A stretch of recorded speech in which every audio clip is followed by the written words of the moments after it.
Las opiniones vertidas en este programa son de exclusiva responsabilidad de quienes las emiten y no representan necesariamente el pensamiento del canal.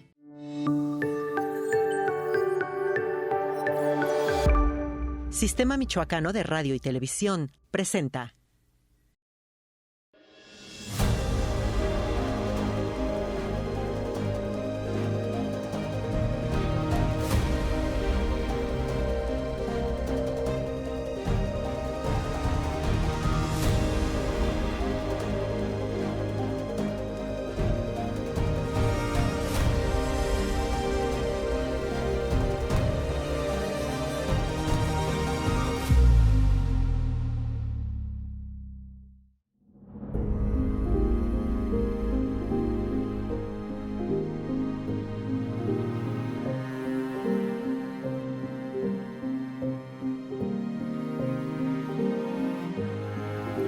Hola, ¿qué tal amigos del Sistema Michoacano de Radio y Televisión? Me da muchísimo gusto darles la bienvenida a una emisión más de Escala de Grises. Hoy tenemos una conversación por demás interesante con una gran amiga, activista, también, pues bueno, actualmente, porque ha tenido muchas responsabilidades, pero actualmente subdirectora de Derechos Humanos de la Secretaría de Gobierno del Estado, Elvia Higuera Pérez, quien pues nos dará la oportunidad de conocerla más a fondo, ver la escala de grises de su personalidad en esta emisión. Pero antes de saludarla, me gustaría también darle la bienvenida a mi compañero Benjamín Mendoza, que, como siempre, también está afilando ya desde este momento las preguntas. Dos cosas antes de pasar con nuestra querida invitada, subsecretaria. Así es. Sí, dijiste subdirectora. Sí. ¿Dije subdirectora? Sí, subsecretaria. Y no, nada más la oferta, yo sé que lo sabes, claro. Pero ni cuenta te diste porque estabas... Ajá. Y la segunda, Paco Ignacio Taibo tiene una novela, bueno, no es una novela, es un libro, una investigación histórica que se llama El cura Hidalgo y sus amigos. Y hay una parte que siempre intento citar cuando escribo algo, hasta un copy en el Facebook, ¿no? Porque hay una parte muy bonita que me gusta mucho y que se relaciona con lo que acabas de decir. Paco Ignacio Taibo dice que cuando Hidalgo pudo tomar Ciudad de México y decidió no tomarla y regresar, en los barrios bajos, la gente oprimida, que en este caso eran mestizos, mulatos, todas las castas, dice, se preparaban y en secreto estaban afilando el machete. Porque dijiste ahorita... Estás afilando las preguntas. Estoy afilando las preguntas. Después de este preámbulo, ¿cómo estás, Elvia? Benjamín, hola, Héctor, querido. Pues un placer estar con ustedes. Además, en la emisión de este programa, que he tenido la oportunidad de ver en algunos momentos por el Sistema Michoacano, y es una propuesta muy bonita, muy interesante, porque además tiene que ver con esta posibilidad de sacar a las y los funcionarios de repente de esta imagen que a veces pareciera que no tenemos vida personal, que de repente estuviéramos inmersos siempre en la vida pública. Entonces me encanta la posibilidad de poder dialogar el día de hoy con ustedes. Espero que los dos traigan preguntas muy filosas, porque esas son las que eso me es un buen reto. Espero que vengan preparados para eso. Sí, bueno, aun cuando agradezco esa invitación para hacer las preguntas, así va a ser. 1, 2. A mí no me gusta comenzar con lo fuerte. A mí me gusta como una buena sinfonía ir creciendo, poco a poquito. Sí. Además, Benja tiene muy afilado también. ya iremos, el machete no estaba, ya iremos. Es una referencia maravillosa. Estás en un área muy complicada. Pero antes de adentrarnos al tema de derechos humanos, que creo que es una discusión permanente porque los derechos humanos van evolucionando con el paso del tiempo, hay derechos humanos de nueva generación que de pronto pareciera que a la sociedad y a las mismas instituciones les está costando comprender. Antes de adentrarnos a eso, platícanos un poco de Elvia, porque hay varios aspectos que a mí que particularmente me llaman mucho la atención, porque has abarcado una gama interesante de la vida pública. Y no me refiero a la función necesariamente, sino de la vida pública en general. Ex consejera electoral del Instituto Electoral de Michoacán en un momento que fue clave para la construcción del Observatorio de Participación Política de las Mujeres, una. que también les tocó la última reforma en materia electoral. Bueno, 2014. previa a esta que se acaba de... Previa a esta, justamente, Ajá. la del 2014. Y Así con es. la implementación que significó, los ajustes y desajustes, la paridad de género, luego también la lucha feminista, que también ha sido una mujer que ha observado mucho esta situación en el país, pero particularmente en Michoacán.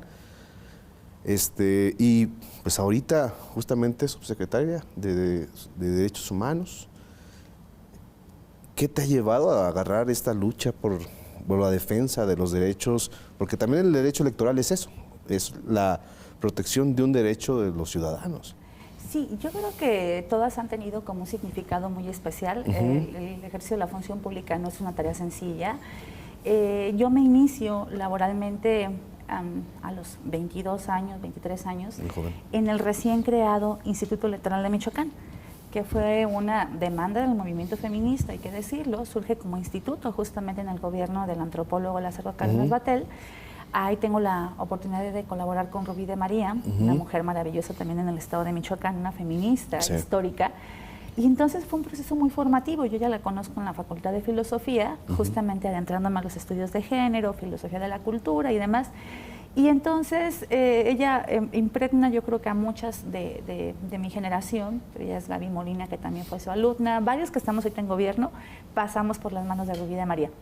Y entonces, pues empiezo a identificar estas condiciones de desigualdad estructural, que además son como estas realidades que de repente no teorizas porque lo asumes como parte de la normalidad, pero cuando empiezas a ver la vida de las mujeres que te rodean, de las propias abuelas, de las historias de vida que te contaban, sobre todo en casos como muy desafortunados que siguen sucediendo los abusos al interior de la familia, que son como esas cosas que se ocultan, secretos feos que transitan por la vida familiar, pero que en algún momento, bueno, salen, ¿no? Entonces, de repente cuando conocía todo ese tipo de cosas, pues no sabía por qué esa situación de desventaja, de desigualdad.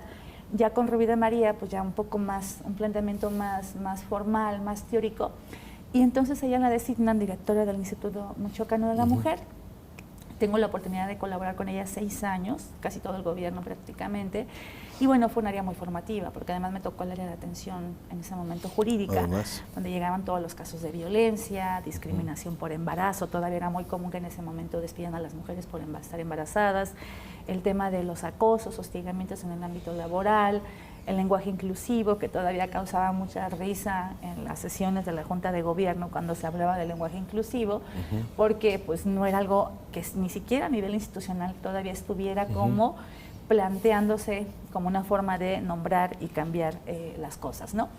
Estoy ahí 6 años y luego me voy a la Fiscalía de Violencia Familiar en el estado de Michoacán. Fui la segunda fiscal en el estado de violencia, también una fiscalía que se había creado en el gobierno del antropólogo. Y pues ahí te adentras al tema de la condición humana, híjole, de una manera muy cañona. O sea, ahí yo creo que vi lo más crudo y esa capacidad de deshumanización que podemos tener como seres humanos.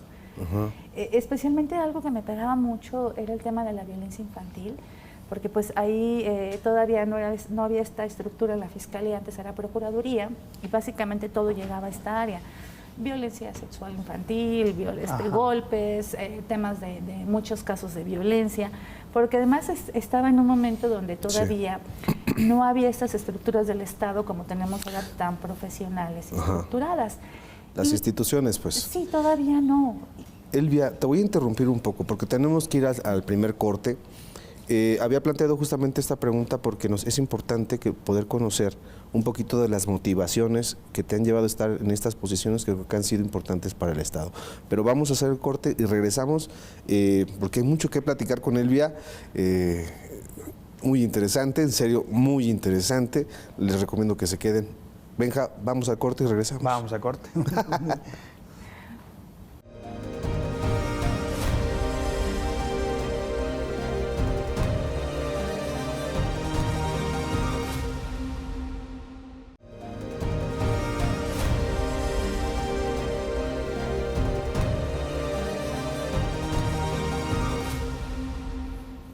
Estamos de vuelta en Escala de Grises. Dejamos que termine Elvia, ¿verdad, Héctor? Sí.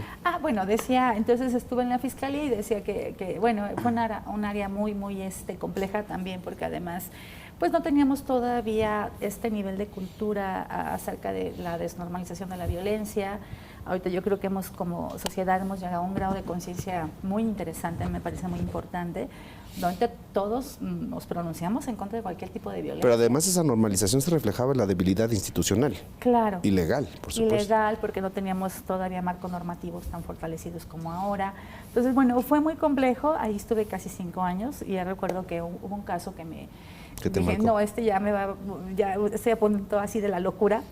Fíjate que fue un caso muy emblemático en Pátzcuaro, recuerdo muy bien muchos, porque esa carpeta la leí y casi iba aquí visualizando cada uno de los momentos de esta niña.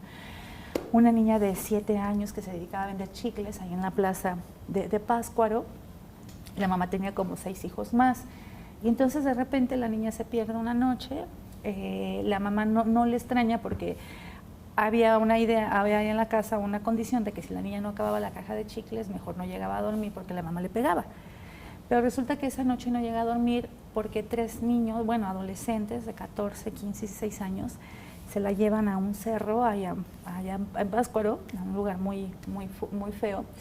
Y entonces durante 2 días la golpean, la torturan, la violan, o sea, pero además cuando los detienen y describen todo lo que había pasado en ese cuerpecito, cómo la habían agarrado a pedradas y demás, dije, no, esto ya es demasiado, porque ellos mismos pues narraban el sufrimiento de la nena y demás, entonces dije, no, porque además después la cortan, la meten en una maleta y la tiran en un río de aguas sucias, ¿no? Qué fuerte. Que es donde la encuentran a la nena. Entonces, pero de eso era como algo muy común, o sea, yo creo que lo que más me pegaba en los casos de violencia infantil, porque te das cuenta de la desproporción y la incapacidad de defensa que tienen, pues más la capacidad de los adultos de a veces ser los seres más deshumanizados, de verdad a veces digo, los seres humanos somos los seres más inhumanos sobre la tierra, porque somos capaces de generar atrocidades espantosas.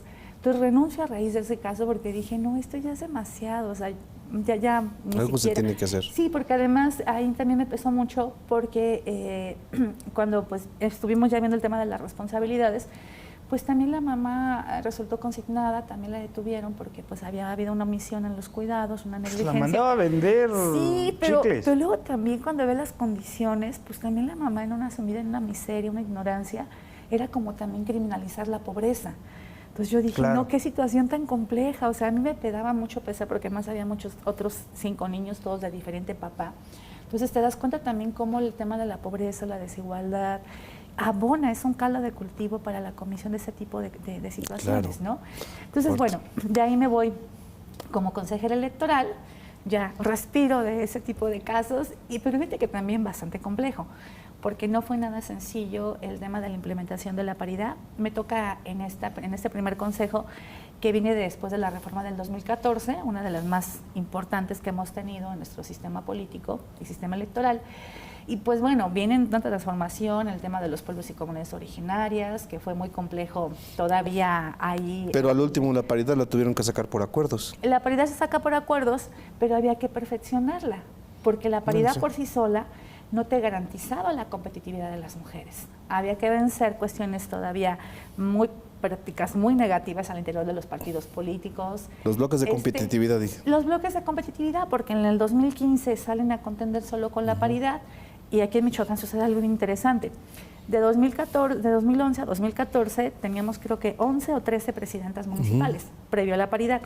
En el 2015, que fue la elección después de la reforma, o ya con la paridad, solamente tuvimos 3 mujeres presidentas municipales. O sea, lejos de incrementar, disminuimos la presencia de mujeres en el ámbito, por lo menos, de los gobiernos municipales. Entonces dijimos, no, pues no, la paridad por sí sola no va a lograr elevar la capacidad de competitividad de las mujeres. Entonces tenemos que fortalecer el tema de la paridad. Hicimos los bloques de alta, media y baja competitividad para que, dijimos, a ver, el partido del puerquito tiene 20... ¿A cuál le quedará ese? Honestamente me quedé pensando a cuál se habrá referido. Bueno, el partido del puerquito tiene 40 municipios altamente competitivos. Pues 20 van para mujeres y 20 van para hombres. Y ahí propusimos inclusive esta acción afirmativa. Yo puedo ser puerquito. No, perdón. Y entonces, ahí propusimos que la primera diputación plurinominal fuera para una mujer, para el tema de lograr como el equilibrio en el Congreso, ¿no? No se logra porque los partidos obviamente se molestan mucho, están invadiendo la esfera de la vida autónoma. Están legislando. De los partidos, pero casi, ¿no? Todavía no teníamos las reformas en materia electoral y demás. Y entonces negociando, pues dejan lo de los bloques, pero sacamos lo de la primera pluri, porque era como la condición que ponían para aceptar una cosa.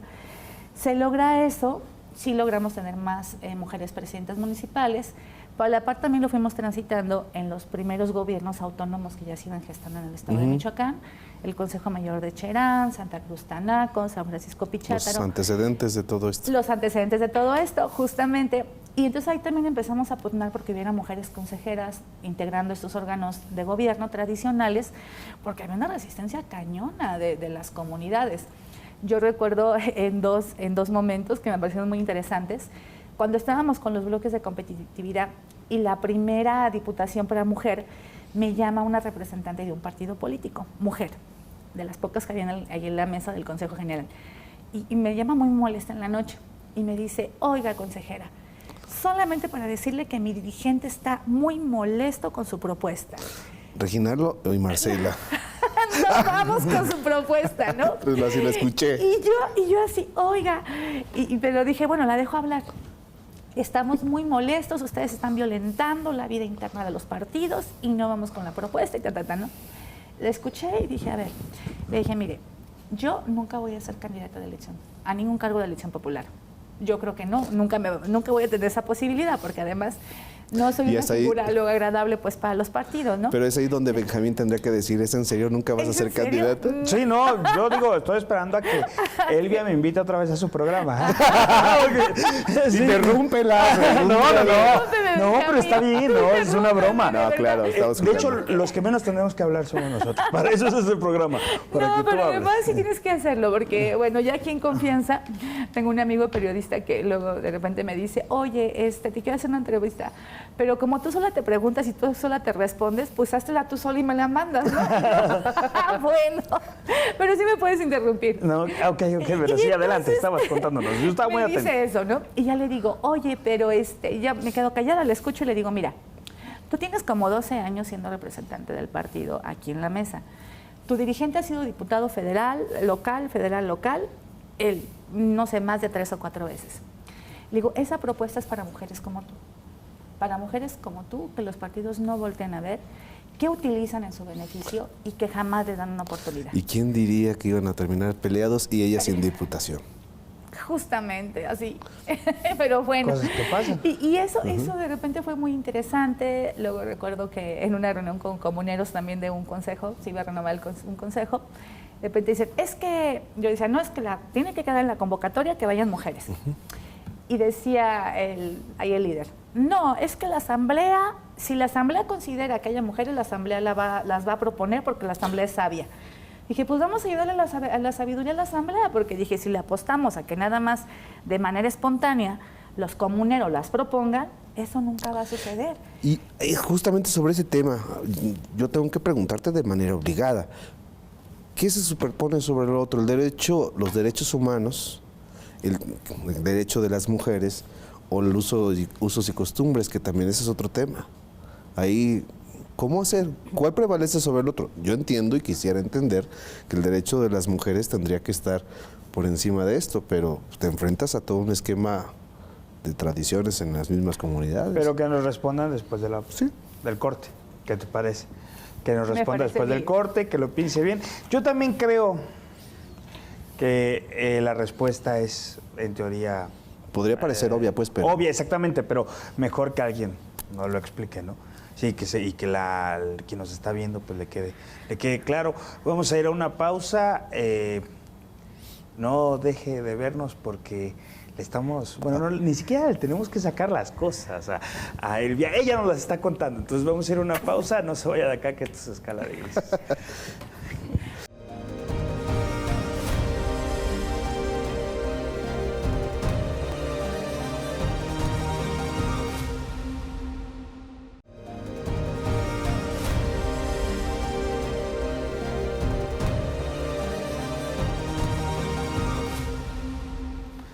Muy bien, regresamos a esta conversación que yo le preguntaba sobre la superposición de derechos, cuál está por encima. Uno es un derecho colectivo, la cuestión de los pueblos originarios, usos y costumbres para definir una serie de aspectos, pero el derecho de las mujeres que también, pues desde mi perspectiva, y hablábamos sobre la obviedad, pareciera que tendría que estar por encima del otro, pero hay regiones donde no sé si alcanzan a entender todavía esta situación y se abrogan a una cosa para tratar de impedir que avance lo otro.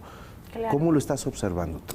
Sí, yo creo que este debate acerca del tema de los usos y costumbres, los sistemas normativos internos de las comunidades, que muchas veces suelen ser violatorios de derechos humanos, porque hay comunidades donde aplica la ley del talión.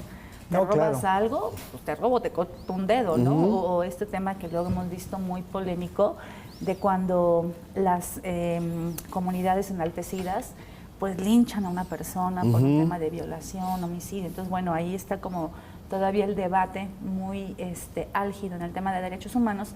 Sin embargo, los criterios que se han establecido, tanto en el Sistema Universal de Derechos Humanos como el Sistema Interamericano al cual pertenecemos, es que los criterios que ellos han sostenido es que no puede haber un uso y costumbre que esté por encima de un derecho como a la vida, la libertad, la integridad, la dignidad de las personas o el ejercicio de algún derecho político, como en este caso. Entonces sí es muy complejo porque finalmente todavía hay muchas comunidades que están muy cerradas a esa parte de los usos y costumbres. Pero además también de repente en un tema a veces yo digo de conveniencia y complicidad muy desafortunado, porque todavía hay comunidades donde prácticas como el incesto es común, la venta de niñas o intercambio de cuerpos de niñas. En Michoacán sigue registrando. En Guerrero, o sea, estos casos donde de repente se venden a las niñas prácticamente a personas muy adultas. Entonces, creo que ahí sí el límite es muy claro, porque además de un uso o una costumbre, puedes transitar hacia un tema de un delito, y eso es ya sujeto de investigación por la vía penal. Claro. Entonces, creo que sí todavía es como muy delgada la línea, pero el criterio que prevalece es que no puede haber un uso y costumbre que esté por encima de la vida, la libertad, la dignidad, la integridad de un ser humano. Benja. Digo, ya pasó un ratito, pero ¿cómo te decimos? Doctora, subsecretaria, Elvia nada más. Sí, así me gusta más. Sí, okay. Me encanta más así. Yo sé que estamos hablando de toda esta parte de tu trayectoria, pero hay algo que no puedo dejar pasar, Héctor. Tú, Elvia, desde donde estás, Subsecretaría de Derechos Humanos. Reforma al Poder Judicial, ¿sí o no? ¿La Corte también puede vulnerar derechos humanos o no? Yo creo que sí puede haber algunos excesos por parte de los poderes del Estado. De hecho, creo que no hemos estado ajenos a ello. La recién sentencia que me parece muy interesante, lo que ha construido la Corte Interamericana de Derechos Humanos en el caso específico de estas dos personas que fueron detenidas en el Estado de México durante 17 años en prisión preventiva porque no tenían una sentencia. Se les acusa de asesinar a una regidora en ese momento. Bueno, el caso llega ante la Corte y la Corte Interamericana declara inclusive que es inconstitucional esa parte que tenemos consagrada en nuestra máxima norma jurídica como es la propia Constitución. Entonces, yo creo que esos casos, digo, ahí obviamente no se agotó la vía del amparo porque no había una sentencia, no había un acto que combatir todavía. Pero creo que... ¿Y cómo le recuperas esos años? Ya no, o sea, ¿cómo lo recuperas? Ya ni siquiera entras al estudio de si son responsables o no del delito. Entonces, yo creo que en algunos casos sí es importante el tema de replantear la estructura, no solamente en el ámbito de cómo las Cortes, o en este caso la Suprema Corte, resuelve, sino que también creo que hemos generado poderes sumamente ostentosos, onerosos. Creo que en el caso de la Corte hay un exceso de privilegios que no vamos a encontrar en otro espacio laboral. Además, el tema del nepotismo me parece que es algo muy preocupante, muy vergonzoso. Familias completas viviendo del erario de la Corte, de la Suprema Corte. Y son los salarios más altos, además. Son además salarios de verdad privilegiadísimos. El Poder Judicial de la Federación, por ejemplo, un trabajador no gana un salario de 12 meses, sino de 15 meses, porque cada 3 meses tienen un bono, equivalente a casi un mes de salario. sus aguinaldos están por encima de los 45, 60 días, cuando la ley te establece un salario de 15 días a un trabajador de una empresa, de una fábrica. Entonces me parece que hay un exceso. Yo creo que ahí se tiene que justamente enfocar mucho el replanteamiento. También creo que es algo que debe de revisarse en los órganos autónomos. Claro. Yo pertenecía a uno y sí creo que es excesivo de repente lo que se puede generar por dentro. Es muy complejo porque finalmente hemos diseñado ese modelo a nivel institucional, pero claro que estoy convencida que debe de haber reformas importantes en el tema de la Corte, y yo creo que el tema de la austeridad tendría que ser uno de los ejes fundamentales en esta reforma. Además, obviamente, la conformación, designación, etcétera. Caso Michoacán. Ya, vamos un peloteo así medio Sí, raro. no, está bien, está bien. Échenle Es que todo yo un no poco. podía dejar pasar No. de preguntarle, porque La pregunta era necesaria. Sí. Es Yo quiero imprescindible. ver su visión, quiero escucharla. Sí. No, y es perfecta además. Pero justamente regresando a casos de justicia, y donde no hubo justicia, y que fue caso Michoacán, es el tema ante Paco. Hay una gran deuda con ellos. Me ganaste. Es que sí, pero muy bien, yo también iba a sacar el tema. Es que no hay no hay ni siquiera ni una investigación que yo sepa que exista. 4 personas fallecieron o perdieron, no fallecieron, perdieron la vida producto de lo que se calificó oficialmente como ejecuciones extrajudiciales. Violaciones graves a derechos humanos. Entonces, Así es. estamos hablando de que pues han pasado 6 años. 2017 fue el tema. Ajá, sí, 6 años. 6 años. Ni un responsable, ni un llamado a declarar. Y es un tema que sigue estando pendiente. Ustedes ya, en esta administración han dado un paso en esta ruta de tratar de atender las recomendaciones, pero el pendiente sigue ahí. Sí, fíjate que fue un tema que, bueno, llegando nos encontramos justamente en esta, además esa subsecretaría de nueva creación, pues bueno, estamos ahí como que intentando resolver todo lo que, tenemos recomendaciones desde el 2004, imagínense que no ¿Recomendaciones desde el 2004? Sí, es impresionante. Yo cuando empecé dije... O sea, recomendaciones de la Comisión Estatal. De la Comisión Nacional de Derechos Humanos. Sí, algunas pues sí, violaciones graves como es esta. Fíjate que sí, había un abandono total al caso Arantepacua. En algún momento, creo que hubo, por la anterior administración, pues se les otorgaron algunos beneficios a las víctimas. De repente ahí había como acuerdos entre, además los consejos, porque parte de las negociaciones transitan con los consejos y las víctimas a la par. Pero ahora el gobernador dijo, tenemos que entrar al tema de Arantepacua. Hay una deuda pendiente para con esos comuneros y comuneras. Y entonces empezamos a retomar el tema de la recomendación. Sí decirles, igual que al auditorio, que es una recomendación muy compleja porque viene con varios puntos interesantes que se tienen que abordar. Viene lo que es la reparación colectiva, que tiene que ver cómo resarcimos el daño moral, el daño social, estructural que causamos, que se causó al momento de ese operativo muy mal diseñado.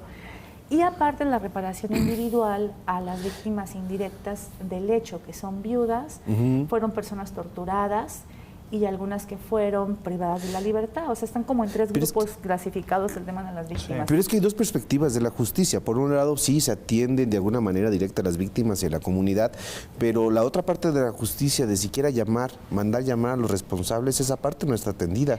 Sí, que ha sido un reclamo de la comunidad y que justamente en atención a esa vertiente de la justicia, el año pasado, en el marco del aniversario de los hechos, el gobernador hizo un llamado muy respetuoso a la Fiscalía General de la República para que atrajera la investigación, porque esta se está llevando a cabo aquí en la Fiscalía General del Estado, que es lo que ha generado pues cierta inconformidad por parte de la comunidad, por los actores que estuvieron presentes en ese momento de los hechos, y que la comunidad dice, no, pues es que está siendo juez y parte y demás. Entonces, por eso el gobernador se hizo la solicitud de manera formal, el secretario de Gobierno la firma, y entonces, bueno, ahorita estamos esperando que la Federación traiga la investigación. Hay que decir que si bien la Federación, la Fiscalía General no se ha pronunciado en cuanto a traerla, sí se han estado desahogando varias diligencias con el acompañamiento de la Fiscalía General, algunas que estaban pendientes. Ahí están, es decir, ya se redinamizó, ya no está estancado. No, se está actuando. De hecho, hace un mes y medio vinieron a la comunidad todavía a recabar algunos testimonios, viene Fiscalía General, va Fiscalía del Estado, la Comisión Nacional de Víctimas, la estatal. Sí. Entonces se va dando como un acompañamiento muy puntual. Sí, también hay que decirlo de manera quizá muy honesta, hay diligencias que van a ser de imposible realización. O sea, a 6 años, por supuesto. Sí, a 6 años, nunca hubo una cadena de custodia, nunca se salvaguardaron ciertos espacios que eran importantes, inclusive para medir... peritajes, pues. Sí, peritajes. La dirección de las balas, dónde estaba situado el policía, dónde estaba el comunero. Entonces es una investigación muy compleja por el pasar del tiempo justamente. Claro. Y muchas de las pruebas ya están dañadas, ¿no? O desvirtuadas ya. Muy bien, abordado el tema del Antepacua, que para mí era importante, imprescindible que se desahogara un poquito porque sigue estando en la conversación y en el imaginario colectivo sobre esta característica permanente de la justicia mexicana de que no se llega a aplicar, o sea, queda un grado de impunidad muy grande. Creo que eso es un ejemplo de lo que sucede con la justicia nacional, también esto, pero hay otros temas que abordar. Vamos a hacer nuestro corte y regresamos porque hay mucho que preguntar, ¿no, Benja? Claro que sí. Claro que sí. Vamos y regresamos. Claro.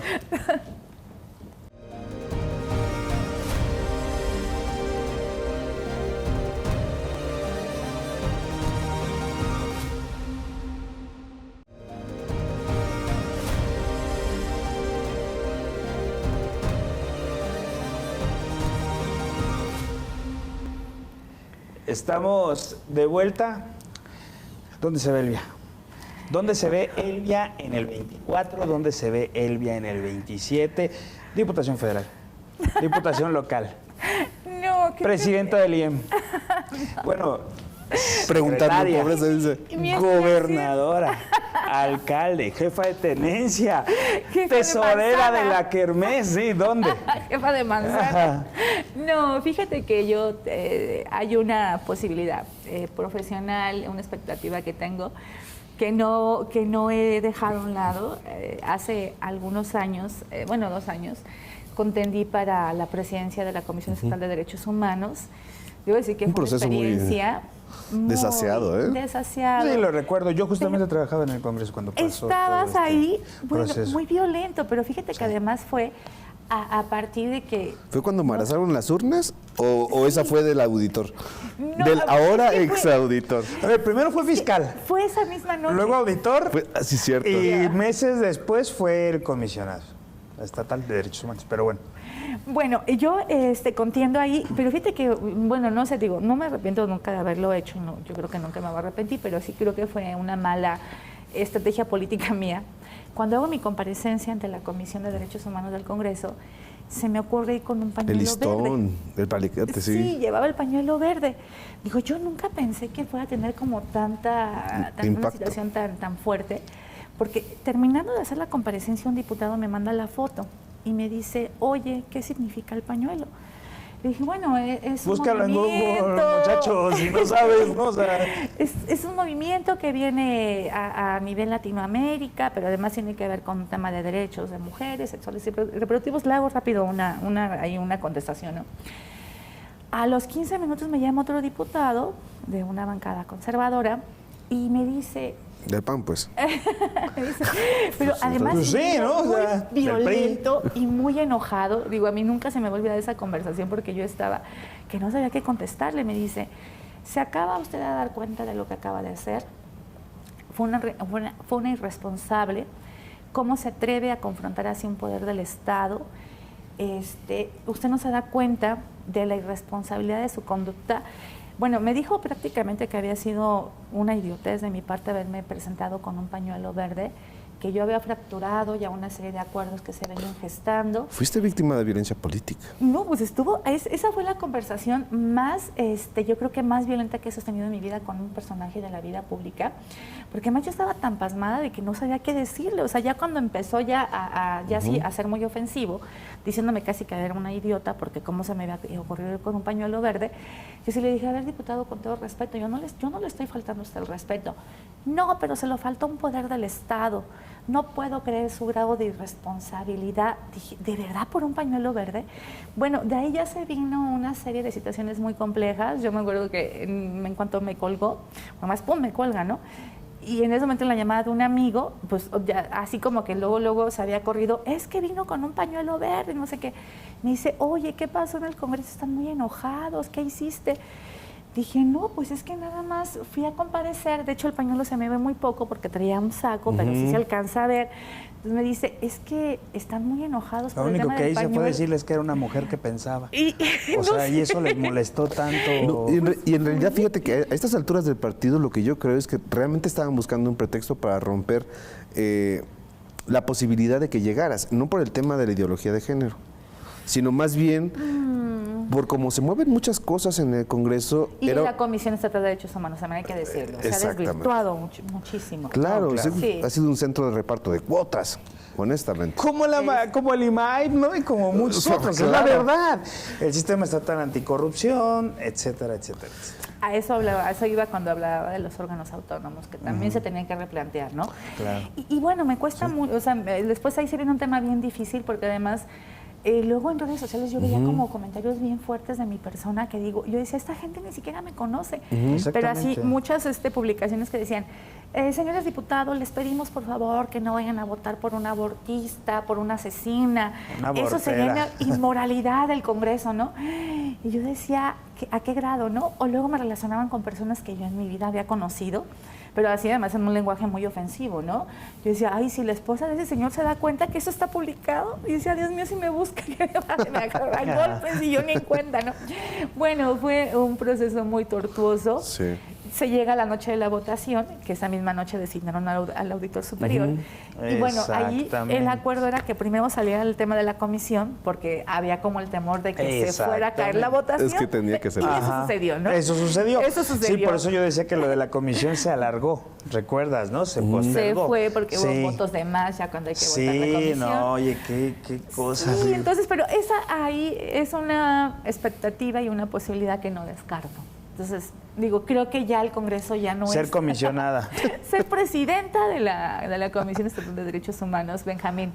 Yo creo que es así como lo más, además lo más, quizá viable, porque el tema de la militancia partidista y las candidaturas no, y de es hecho, bien complejo. Te has granjeado el respeto. Te has granjeado el respeto de, pues, básicamente de todos los partidos políticos, de todas las fuerzas políticas, porque si bien es cierto, tu pensamiento es más progresista,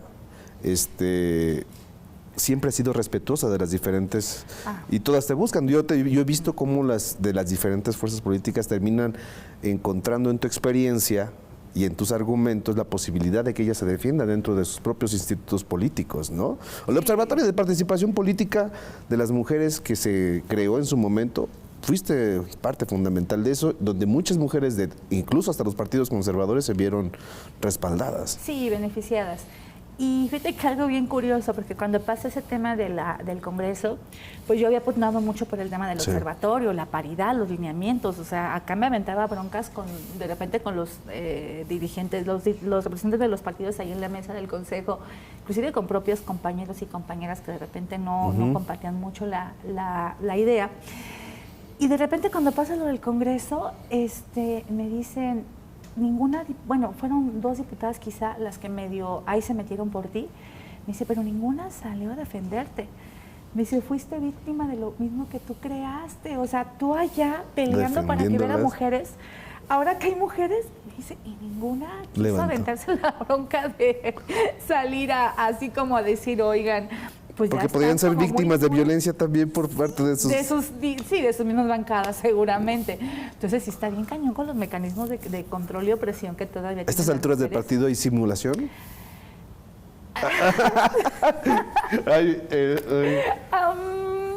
Dependiendo de qué área. No, sí creo que... Tenía que hacer la pregunta. Sí, no, claro, ¿no? Es que yo creo que hay simulación en algunas áreas. Sí, claro. Sí, yo creo que todavía... Sin particularizar, pues, hay algunas partes donde todavía no asumen el compromiso real. Y fíjate que hay un desencanto también. Yo creo que ahora, yo decía, en este Congreso que tiene 27 mujeres diputadas, yo decía, sería increíble lo que se podía construir en cuanto a una agenda, con una visión progresista, garantista. Pero yo sí lo percibo desde fuera y lo voy a decir con mucho respeto, pero veo que están sometidas todavía a los compañeros, es decir, muchos de los acuerdos, pues ellas no son parte de las negociaciones, simplemente se alinean a un poder, a una decisión, al poder que ellos tienen en cuanto a cómo integran la mesa directiva, las bancadas, etcétera. Entonces, sí, pero hay mucha simulación, hay un tema así de desencanto en cierto ámbito del movimiento feminista. De repente se cuestiona mucho si para eso queríamos la paridad, y también veo que no hay un compromiso abierto, profundo, hacia disminuir estas desigualdades estructurales hacia las mujeres, porque de repente también escucho algunos discursos tan superficiales o algunas temáticas tan superficiales que digo, de verdad, esto es lo que nos trajo la paridad. Pero bueno, ya me hiciste decir. Pero creo que es importante el avance. Creo que es importante los avances siempre. ¿Cuántas dirigentes partidarias hay? Nada más quiero una pausa. Si quieres hacemos la reflexión. No, vamos a ir a una pausa para irnos. ¿Quieres? No. Vamos a la pausa, pero te hago la pregunta antes de irnos, ¿no? Que yo creo que, bueno, estoy casi seguro que también me va a responder, pero la gente tiene que escucharlo de tu boca. Con Marcelo, ¿sí? ¿Es Claudia o ahora es Adán? Yo quiero que me digas cuál. Vamos a ir a una pausa, no se vaya de acá, es Escala de Grises. O Lili Telles. O Lili Telles, claro. No. Eso es una ofensa, preguntarlo.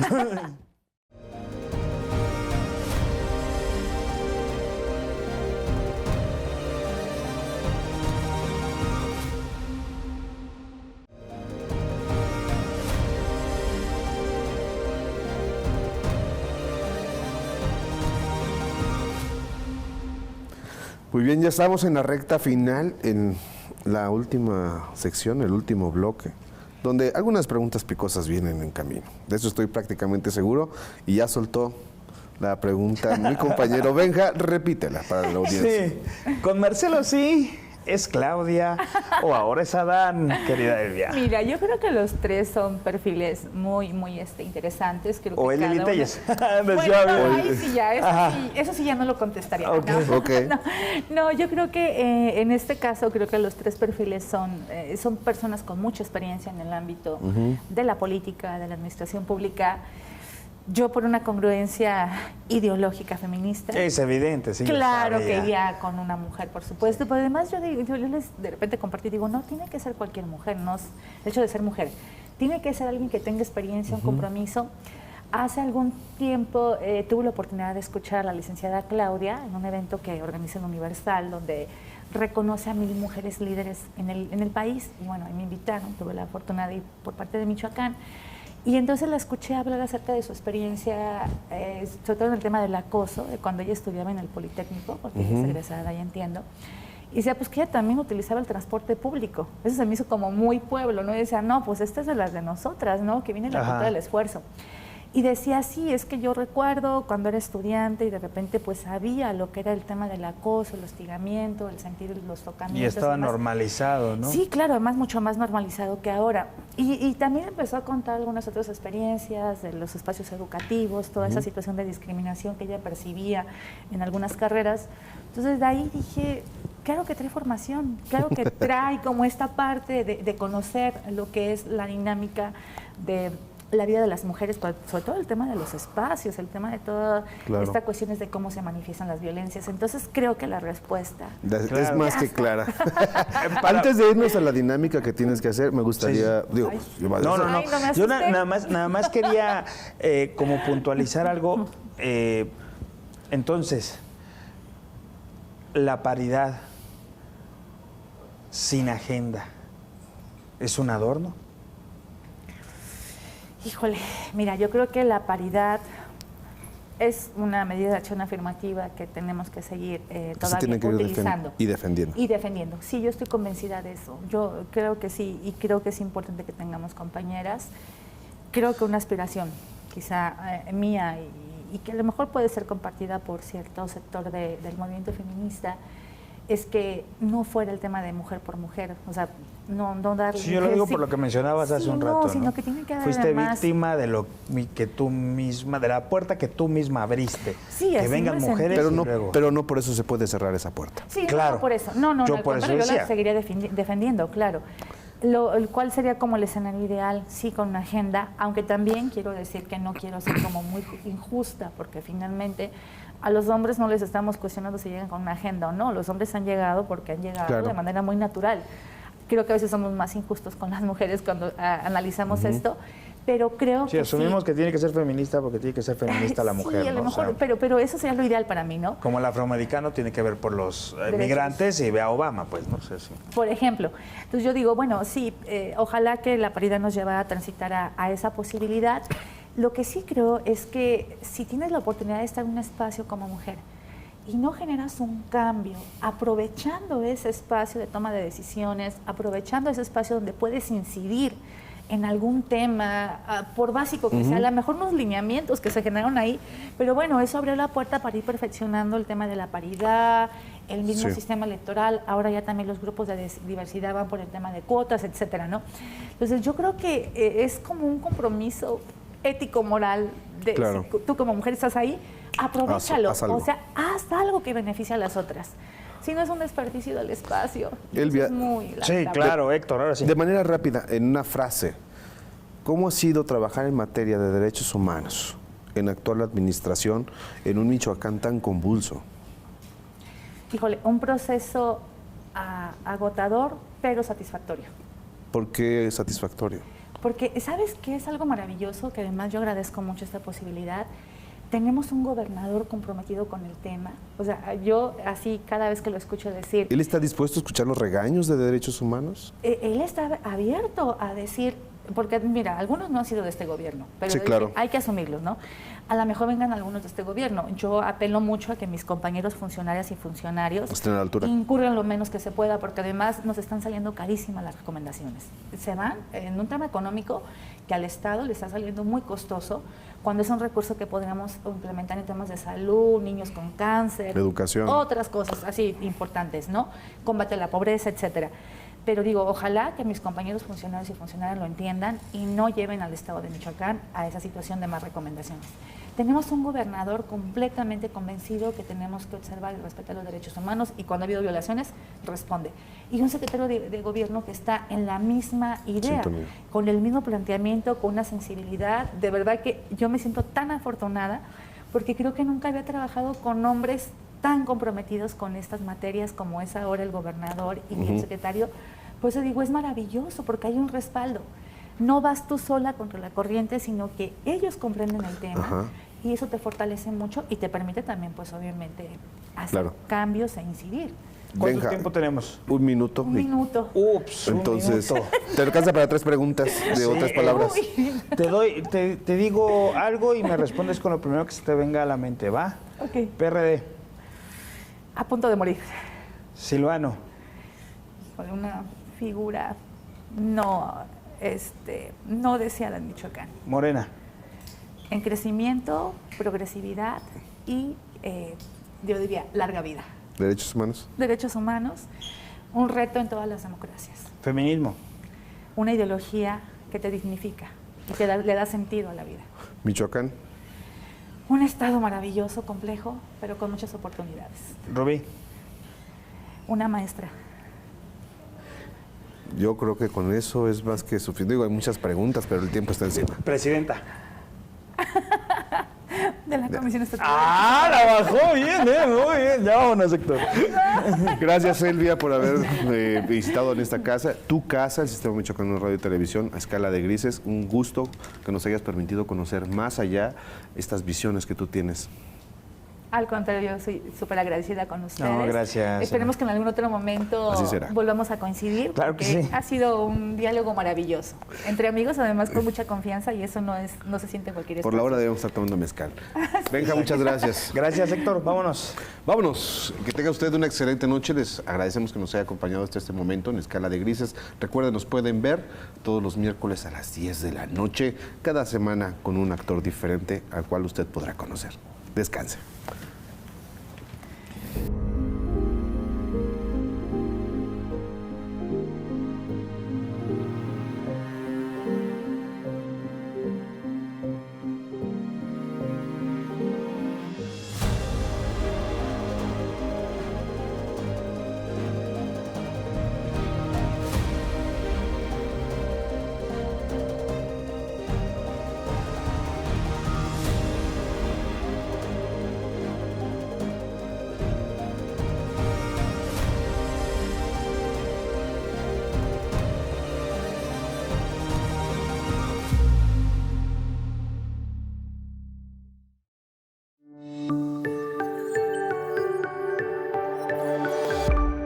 Sistema Michoacano de Radio y Televisión presentó